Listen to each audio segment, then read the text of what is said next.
Nemco. This is The Unseen, Part 2. To encourage understanding, empathy, and maybe caution, I offered a list of the often unseen. Here are more. Judgmentalness. We may view some people as stupid or ugly, shallow or lazy or a drunkard, yet we likely keep that to ourselves. Beware. Someone might be thinking that of you. Anxiety.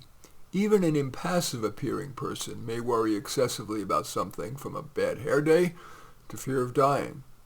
Don't interpret flat affect as not having feelings. A relationship that's less than it appears.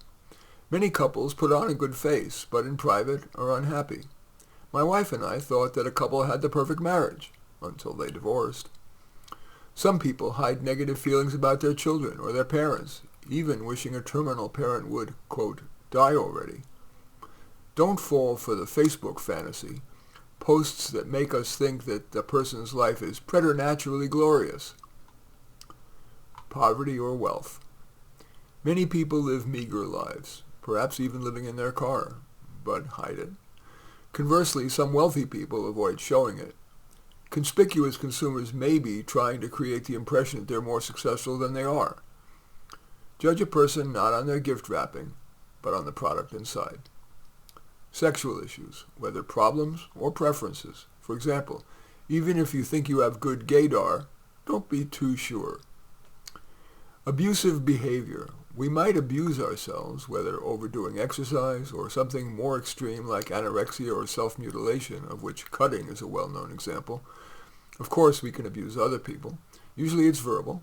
For example, if we know someone is insecure about their intelligence, a person might say, well, there you go again, too cocksure of yourself.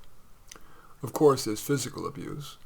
Less publicized is that much domestic violence is initiated by women. And I have a link to that in the text version of this. I'll link to that in the bottom of this video. More people may be abused or abusers than you think. Liking childish things. I know an adult, quite intelligent, who after work likes to read children's books and watch cartoons. You might want, to the right person, admit one of your not-so-adult interests. Scheming. For example, sales and fundraising training emphasizes what's called prospect research, gathering information on the target that would manipulate them into opening their wallet. For example, some would-be donors are motivated by having their name put on a plaque, while others are motivated by praise, or more defensively, by wanting to make a difference.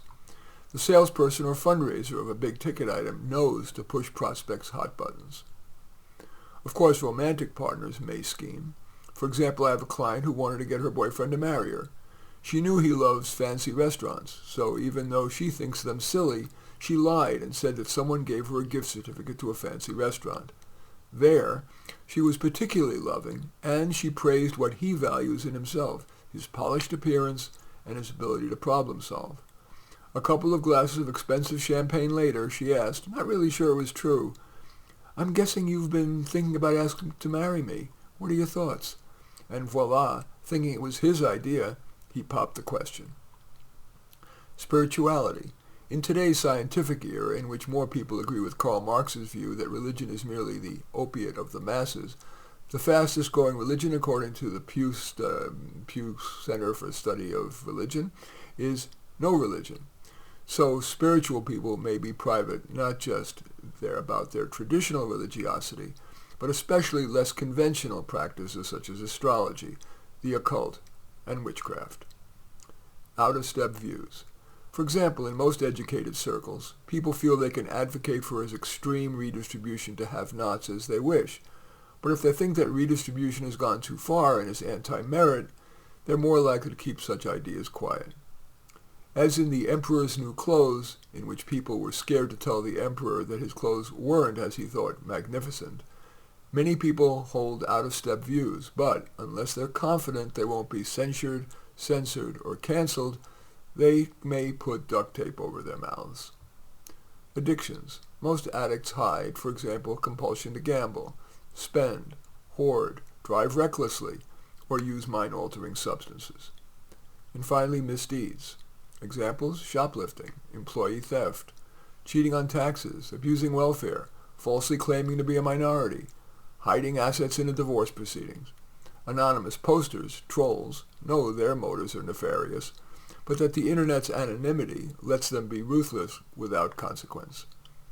Misdeeds can even be a matter of life and death. For example, a driver who runs over and kills a pedestrian on an isolated road might hit and run, rationalizing, "Well, I can't bring him back, so I won't risk going to jail and ruining my life too." Of course, there is no need to be cynical about humankind, but the examples here and in Part 1 might help us keep our eyes open. In any event, that's the Unseen Part 2. As usual, I welcome your thumbs up and accept your thumbs down. I always look forward to your comments and especially like it if you hit the share button below. Share on your social media so that my efforts can have broader impact. And I am flattered if you choose to subscribe to my channel. And certainly would welcome you taking a look at any of my 35 books. Probably most relevant are A Dose of Reality and Secrets. But all 35 are on Amazon. In any event, I thank you for watching. I am Marty Nemko.